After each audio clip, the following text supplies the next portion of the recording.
네, 오늘 사사기 강의 23번째 시간이자 오늘 부활절 설교가 되겠습니다. 그 한 2주 전이었던 것 같습니다. 토요일 날 제가 이제 전도사님과 근무를 하고 있는데 전도사님이 잠깐 차에 다녀오시더니 자기 차 앞에 뭐가 붙어 있더랍니다. 그래서 뭔가를 봤더니 차 앞에 이렇게 포스트잇에 글씨가 써져 있었어요. 그래서 그 글씨가 뭔가 봤더니 이분이 그 앞 요 근처에 있는 타이어점을 운영하시는 지점장입니다. 매니저인데 타이어를 살펴보니 타이어가 상태가 매우 안 좋습니다.라고 하면서 뭐 굳이 우리 가게를 안 오셔도 되니 타이어를 꼭 교체하시기 바랍니다.라고 이렇게 친절하게 메모를 붙여놓으셨습니다. 그러니까 정말 이 사람은 직업 정신이 투철한 사람이에요. 타이어업을 하시는 분에는 눈에는 뭐만 보입니까? 타이어만 보는 거죠. 목사 눈에는 뭐만 보이겠습니까? 전도대상자가 보이고 다 그런 겁니다. 그래서 이거 참 설교 시간에 쓰기 좋겠다라고 싶어서 제가 전사님한테 사진을 찍어서 나한테 넘겨라 라고 하니까 우리 전사님이 자기가 설교하겠다고 안 주겠다는 겁니다. 그래도 제가 협박을 해서 이렇게 얻어냈습니다. 그렇죠. 우리가 타이어 하시는 분들 눈에는 타이어만 보입니다. 그리고 뭐 우리 패션 디자인 하시는 분들 눈에는 사람들의 옷만 보이고 다 자기 관심사가 보이게 마련이죠. 오늘 말씀의 핵심은 우리 눈에 무엇이 보이는가가 오늘 말씀의 핵심이 되는 것입니다. 자, 지난 시간에 이어서 계속 말씀을 드리면 들릴라가 삼손의 비밀을 결국은 알아내게 되었습니다. 자, 그래서 들릴라는 삼손을 자기 무릎에서 잠들게 한 뒤에 사람을 불러 7가닥으로 따은 그의 머리를 깎게 했습니다. 여기서 이제 무릎에 잠을 잤다라는 것이 굳이 성경에 강조가 되는 이유가 뭐겠는가? 많은 심리학자들은 얘기하기를 삼손이 어려서부터 워낙 엄격한 나실인 규정을 계속 지키다 보니 우리가 생각하는 그 부모님의 따뜻한 사랑을 못 받았을 수도 있다라는 심리학자들의 얘기가 있습니다. 왜냐하면 이 엄격한 정말 날마다 긴장 속에 살아야 되는 그 나실인 규정을 부모가 계속 그거를 주입을 시켰겠죠. 그래서 혹시 어머니로부터 이런 따뜻한 사랑을 못 받아서 여인으로부터 받기 위해서 이렇게 무릎을 꿇고 눕지 않았나 그런 이야기도 심리학자들이 하게 됩니다. 자, 어쨌든 그런 다음에 그를 괴롭혀 보았으나 이제 머리가 잘렸으니까 그의 엄청난 힘은 이미 그에게 사라지고 없었습니다. 자, 그래서 이 엄격한 나실인 규정이 아시겠지만 어떤 게 있냐면 첫째는 포도나무에서 나오는 것은 포도주이건 포도 열매이건 심지어는 포도 씨조차도 먹으면 안 되는 것이고 시체를 만지면 안 되고 그리고 삭발을 하면 안 되는 이 3가지 규정이 있죠. 자, 근데 이 나실인 규정이요 우리가 생각하는 것보다 굉장히 엄격합니다. 어떤 의미에서 엄격하냐면 고의가 아니어도 그 어기게 되면 안 되는 거예요. 무슨 얘기냐? 가장 부주의하게 어길 수 있는 만한 게 어떤 이 3가지 중에 어떤 게 있겠습니까? 부주의해서 어길 수 있는 거. 시체를 만지는 게 보면 민수기에 보면 이런 규정이 있습니다. 누군가가 그 사람 앞에서 갑자기 죽어서 이것이 뭐 사람이건 동물이건 갑자기 죽어서 그 죽음에 몸이 닿았을 때는 어떻게 되느냐? 지금 나실이는 머리를 계속 기르지 않습니까? 그 머리를 다시 밀어야 됩니다. 부정해졌기 때문에 기른 머리를 다시 밀어야 되고 자, 그러면 이제 그 보통의 나실이는 자기가 기간을 정해서 삼손처럼 태어나서부터 하는 사람은 거의 없고 나는 2년 하겠다, 1년 하겠다 기간을 정해서 하는데 예를 들어서 한 8개월쯤 했는데 2년 하기로 했는데 8개월쯤 했는데 시체에 닿았다. 그러면 서약을 지켜왔던 기간은 어떻게 되겠습니까? 카운트를 해주겠습니까? 안 해주겠습니까? 제가 또 몇 주 전에 토요일 날 그 금요일 저녁에 이 휴대폰이 이 테이블에서 밑으로 떨어졌습니다. 그랬더니 액정이 완전히 다 망가졌어요. 그래서 가봤더니 이제 제가 이제 2년 보통 약정을 하지 않습니까? 한 8개월밖에 안 지났다는 거예요. 그래서 20만 원을 물어야 된다는 거예요. 20만 원을 물고 그러면 그냥 앞으로 8개월은 쳐주고 나머지 10몇 개월만 더 하냐? 아니랍니다. 다시 시작해야 된답니다. 2년을. 이 나실은 서약은 휴대폰과 똑같습니다. 휴대폰과 똑같아서 앞에 거는 다 무효가 되는 거예요. 이 그 나실인 서약이 어겨진 순간 모든 것이 무효가 되고 한 번 구별된 그의 몸이 이 일로 더럽게 되었기 때문에 그 이전까지의 기간은 무효가 된다라고 민수기는 얘기하고 있습니다. 자, 그래서 이 나실 그러면 어떻게 하겠습니까? 예를 들어서 내가 3년 나실인 서약을 했어요. 그러면 이제 2년 한 8, 9개월 됐습니다. 그러면 떨어지는 낙엽도 조심해야 되는 겁니다. 떨어지는 낙엽도. 그러니까 이 나실인이라는 것은요 정말 긴장 가운데 살아야 되는 사람이 바로 나실인인 거죠. 자, 그런데 이 삼손은요 대단히 특이하게도 평생 나실인이었던 거죠. 대부분은 기간을 정한 나시린이지만 삼손은 태어나서부터 죽을 때까지가 나시린이기 때문에 어떻게 보면 삼손에게는 그 이전까지의 기간이 무효가 된다는 게 의미가 없습니다. 왜? 기간을 정해야 그게 무효가 되는 게 의미 있지. 어차피 평생 뭐 그 기간이 무효가 되건 말건 평생 나시린이 되어야 하기 때문에 어쩌고 보면 삼손은 그러기 때문에 오히려 의무감이 무뎌질 수도 있어요.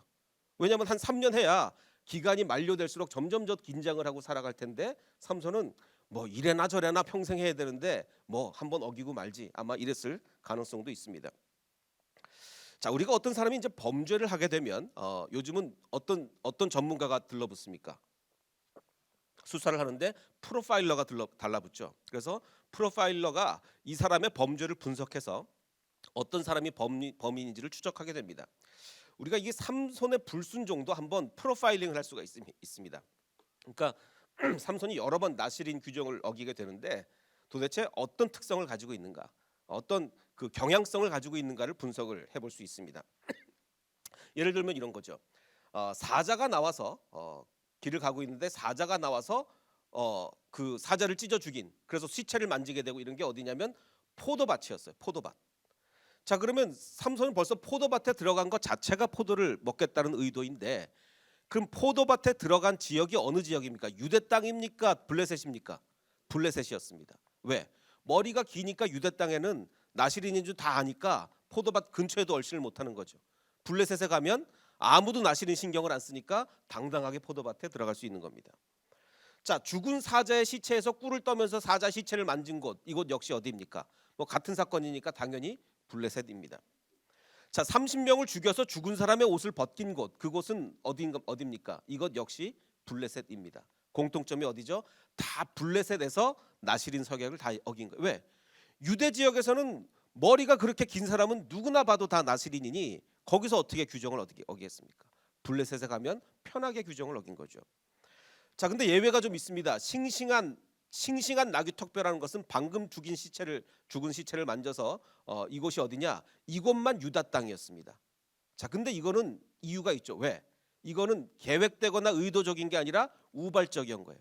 적군이 막 몰려오는데 뭐 잡을 거 없나 하다가 낙이 턱뼈라도 이렇게 잡은 거죠. 나시린 규정을 어기긴 했지만 의도적이지도 않았고 계획적이지도 않았습니다. 그러니까 이것은 우발적으로 한 데는 유다 땅인 거예요. 자, 근데 또 반면에 창녀를 만나러 간 곳이 있습니다. 거기가 어디입니까? 블레셋 가장 깊숙한 가사까지 내려가게 되었죠. 자, 그래서 다시 말하면 삼손이 나시린 서약을 어기고 범죄한 모든 곳은, 의도적으로 한 곳은 블레셋이라는 아주 공통점이 있습니다. 의도적으로 어긴 것은. 이것은 우리에게 무엇을 말해주느냐? 이 프로파일링을 통해서 알 수 있는 것은 삼손은 다른 사람의 눈을 의식하는 사람이다. 당연하죠. 유대 땅에서는 절대로 못 그럽니다. 모든 사람이 삼손 지나갈 때마다 야, 저 머리카락 길이를 봐라, 평생 나시린이구나, 다 알지만 블레셋에서는 신경을 안 쓰는 거죠. 자, 그러면 우리가 여태까지 어겼던 이 삼손의 나시린 서약을 보면 뭐 하나, 아직까지 하나 남아 있는 게 있습니다. 뭐가 남아 있었죠? 머리를 자르는 것은 아직은 남아 있었습니다. 그러면 다른 규정은 그렇게 쉽게 어기면서도 왜 머리는 끝까지 기르고 있었는가? 그 이유가 있습니다. 왜 머리만은 자르지 않았을까요? 머리 자른 것은 누가 봐도 눈에 금방 보이거든요. 내가 어디를 가서 포도를 먹고 와도 누가 알겠습니까? 내가 어디를 가서 시체를 만지고 와도 누가 알겠습니까? 그런데 머리를 자른 것은 어느 누구나 금방 보고 알 수 있지 않습니까? 그래서 삼손은 정말 그거 하나 여태까지 지키고 있었던 겁니다. 그래서 이 삼손의 나시린 서약 어긴 것을 우리가 프로파일링을 해보면 삼손의 마음이 금방 드러날 수가 있는 거죠. 그래서 사실은 우리도 우리의 하나님에 대한 불순종도 우리가 프로파일링을 해봐야 됩니다. 각자 나는 주로 어떤 면에서 하나님의 명령을 어기는가, 나는 주로 어떤 면에서 주님께 헌신하지 못하는가, 이렇게 나의 불순종을 우리가 프로파일링 해볼 필요가 있다는 것입니다.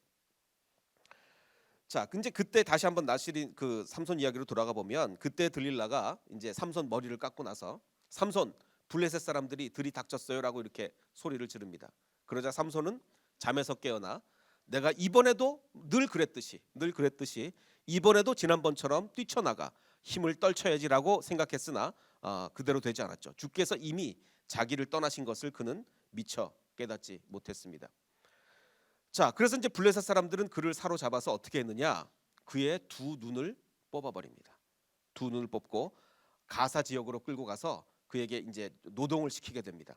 그들은 삼손을 놋 사슬로 묶어 감옥에서 연자맷돌을 돌리게 하였죠. 자, 제가 여러 번 말씀드렸지만 이 삼손에게 있어서 눈이 뽑혔다라는 것은 사람들이 단지 삼손을 무력화시키기 위해서, 삼손이 힘이 혹시나 다시 생겨도 앞을 못 보니까 단지 그 목적이 아니었습니다. 더 깊은 영적인 의미가 있었던 것이죠. 왜 그랬습니까? 여태까지 삼손의 모든 범죄는요, 눈으로 뭔 것을 봄으로 해서 범죄가 시작됐습니다. 삼손이 딥나로 내려갔다가 딥나에 있는 어떤 블레셋 처녀를 보게 되었죠. 블레셋과 싸우는 것이 삼손의 의무인데 블레셋 처녀를 보고 그 여자에게 반하게 되었습니다.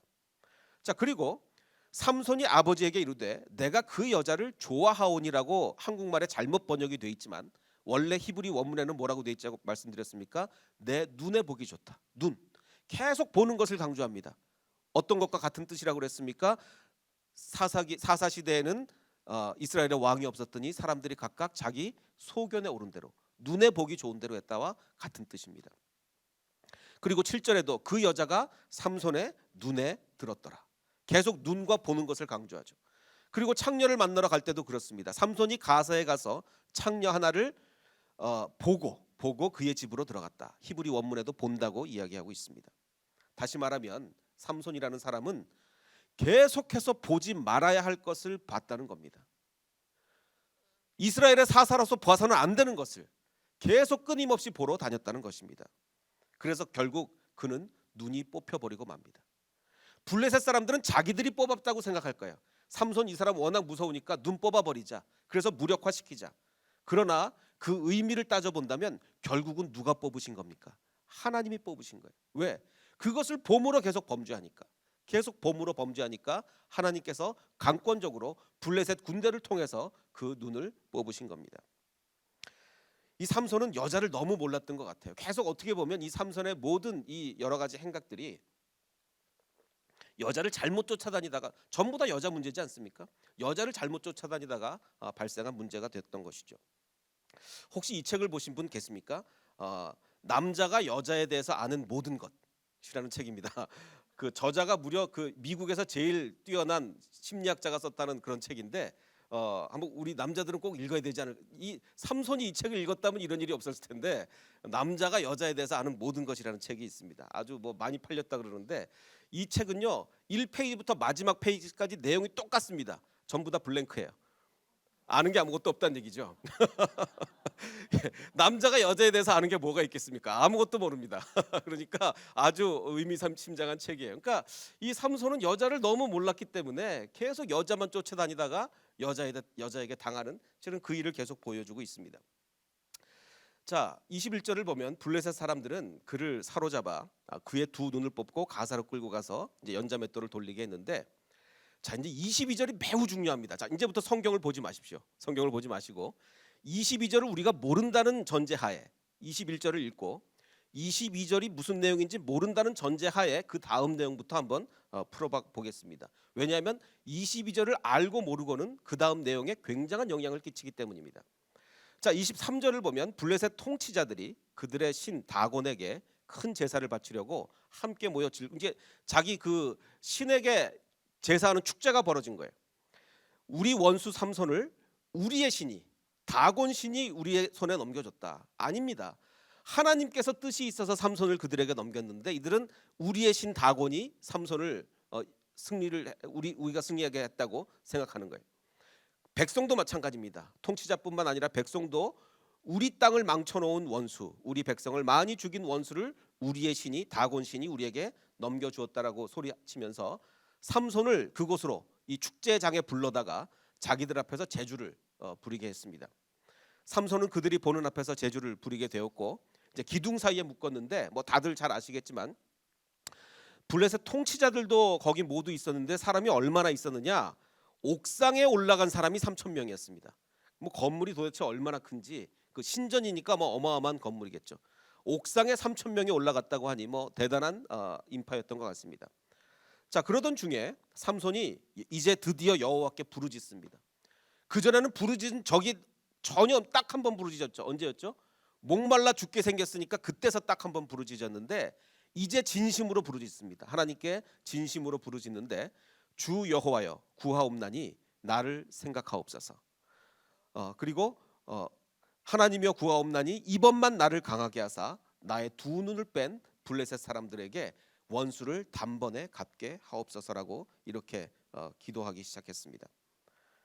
이렇게 힘을 다하여 그가 몸을 굽힘에 그 집이 곧 무너져 그 안에 있는 모든 백성들과 온 백성에게 덮치니 삼손이 죽을 때 죽인 자가 살아있을 때 죽인 자보다 더 많았더라고 이렇게 얘기하고 있습니다. 우리가 다 잘 아는 얘기입니다.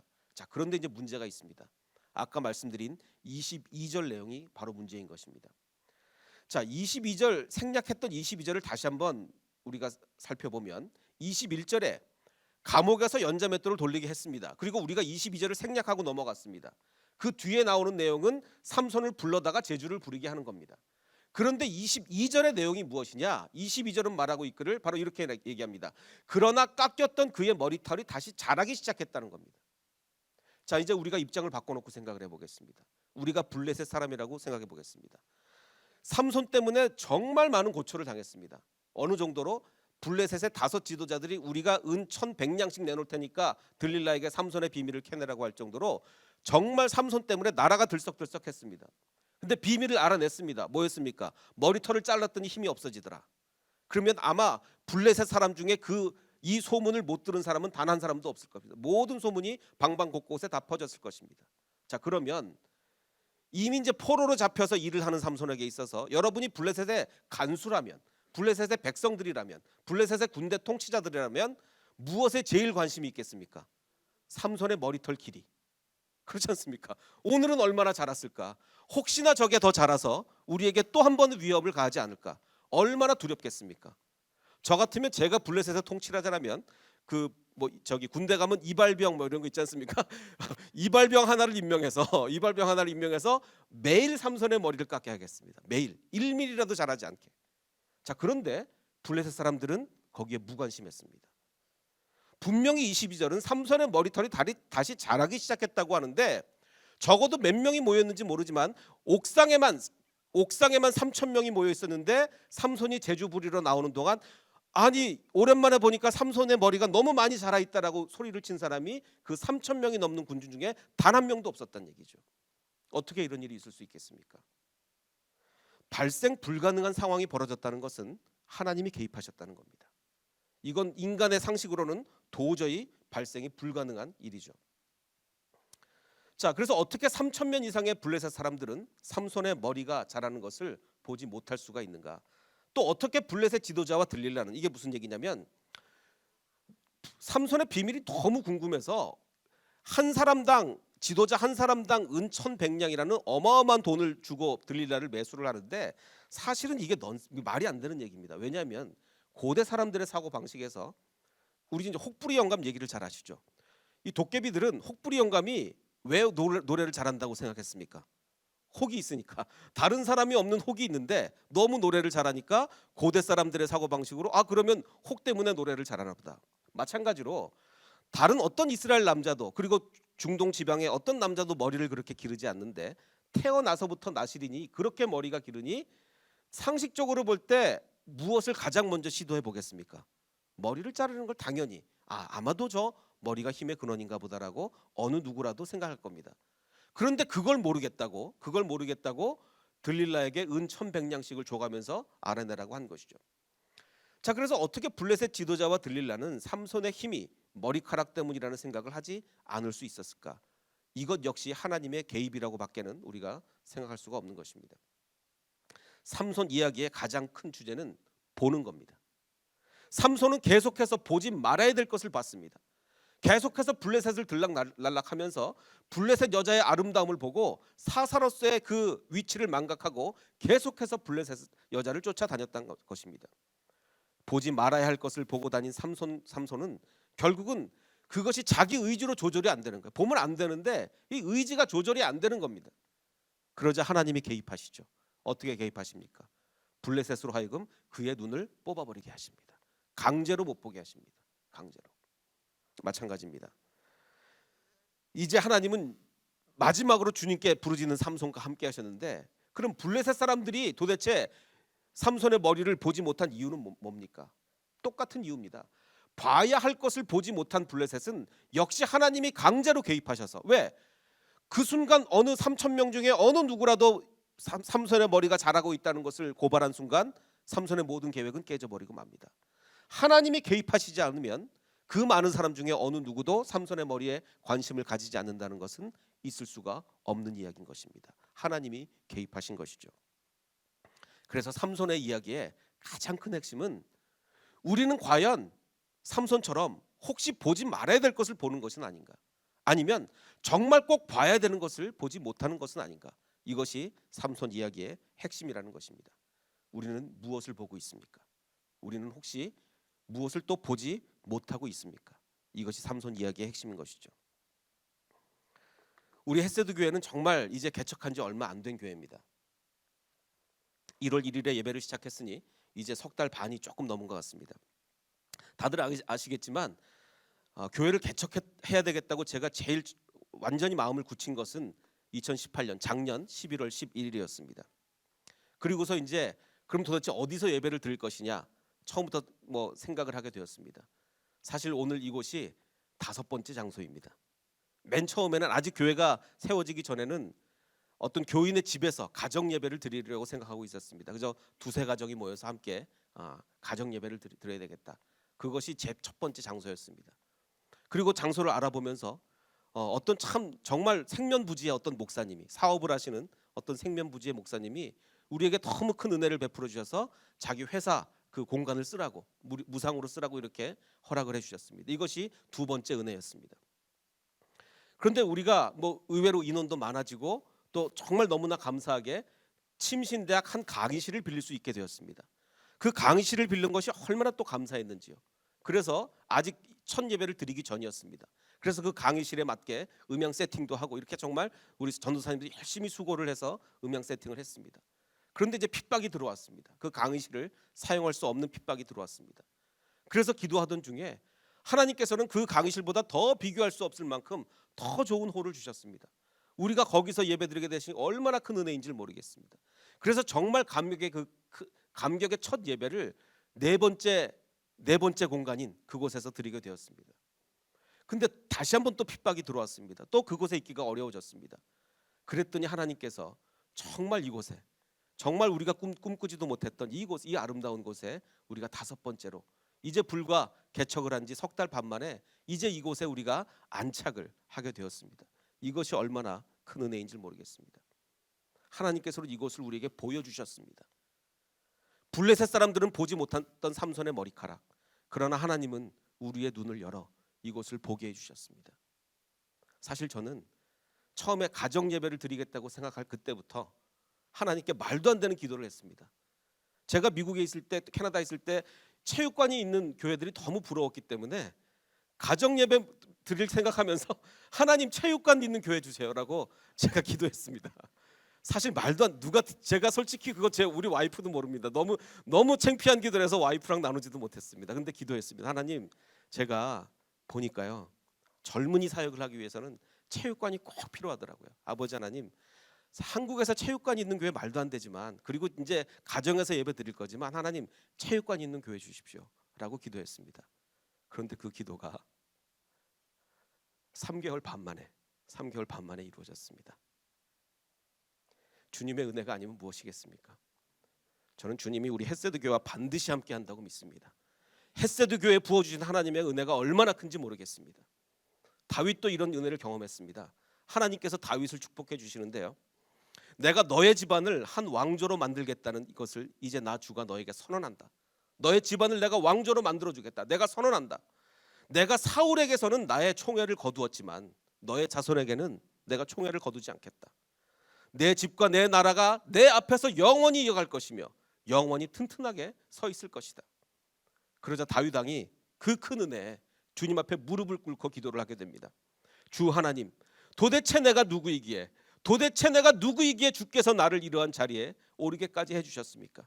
그런데 그것도 모자라서 왕이 된 것만 해도 은혜가 벅차오르는데 이것도 오히려 부족히 여기시고 먼 장래의 일까지 내 자손의 자손까지 총애를 거두지 않으신다고 하니 먼 장래 일까지 이렇게 말씀해 주셨습니다라고 하면서 이 놀라운 얘기를 합니다. 뭐라고 얘기하냐면, 주 하나님, 이것이 어찌 주께서 사람을 대하시는 일상적인 방법이겠습니까? 하나님, 다른 사람한테는 이렇게 안 해주시잖아요.